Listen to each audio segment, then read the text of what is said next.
What's up, AP Psychology? Back at it with a cell phone ringing. Sorry about that, but back at it here. E-learning number 6 is on deck.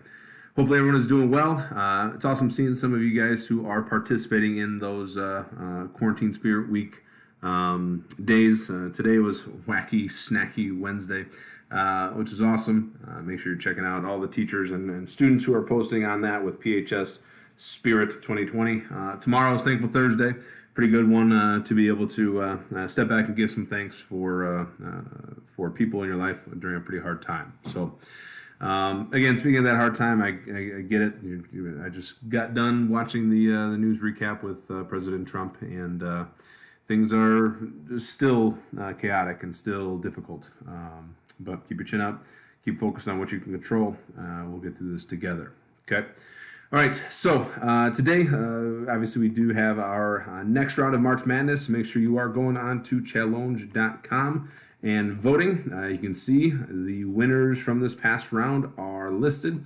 You have the opportunity to vote between the two. My hope is that you are not just clicking and saying whoever, whatever, doesn't matter. The hope is that you're going back to that document and actually looking at what those individuals gave to us, psychologically speaking. Hopefully you are doing that. If you're not, okay, is what it is. A reminder also, the College Board review sessions are up. Saw a little bit of today's. Seems like it's pretty good. Good opportunity for you to, again, just hear and take a look at some of the things that have been covered already. I know we've been reviewing, and I've been reviewing the bejesus out of you, but good opportunity, again, during a time where you're sitting around at home, not doing too much, just to make sure you are as prepared as possible for that AP test. It's a good thing for you. And once again, please make sure you're downloading Zoom in the near future. We're going to look to kind of utilize that and bring people together, see your shining faces, and figure out some ways that we can make this better in terms of the e-learning process. So today's goal, this will be just a one video lesson because today's goal is section number 3 of the personality chapter, and that is to start to look at the social cognitive personality theory. Now, social cognitive theory is not a very lengthy theory, but it is one that people tend to struggle with. They tend to not be able to understand it. And so because of that, I am going to give to you a worksheet. I know it's a dreaded worksheet, and obviously you know I don't collect them. It is simply for your opportunity to benefit by applying some of the material that is being covered. But that worksheet is on Schoology for you. If you just go to that Schoology folder, it is e-learning number 6, social cognitive worksheet. Why is that spelled wrong? Yes, it is. We'll have to fix that. But it is that social cognitive worksheet. Please make sure you are going in. What isn't very good? Please make sure you are going in and getting that taken care of. It's a pretty straightforward worksheet, which is going to ask you to utilize your textbook and be able to take yourself through.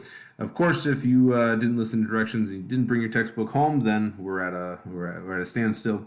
Simply what I have you do is take a look at the questions, maybe even have them next to you when I go through the lesson tomorrow, so you can actually look to apply some of this material that we're going through. So that is on there. Quick intro to social cognitive theory. Social cognitive theory and approach to personality is still within the frame of trait theory that we talked about yesterday. Still within that frame, but now talking about how situation to situation, you might be a little bit different.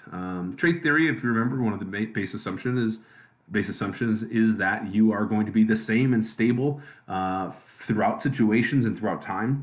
Social cognitive theory says, well, there are actually like environmental determinants that could change your behavior and your personality based upon what's going on. And I actually believe that environmental determinants, personal determinants, and behavioral determinants actually are going to kind of bring that on. And so, again, it seems like it's really difficult. It's not long, number one, and it's not difficult, number two, once you wrap your head around it. And in large part, once again, this worksheet is going to help you out with that. It's going to make sure you understand the different topics and are able to apply the work of Julian Rotter and the work of Albert Bandura. Individuals, you've heard of Bandura before, Julian Rotter will be brand new, but help you out with some of that material. So that in large part is just the direction I wanted to give to you for this. My hope is you're using that worksheet and that textbook to be able to tackle some of that material.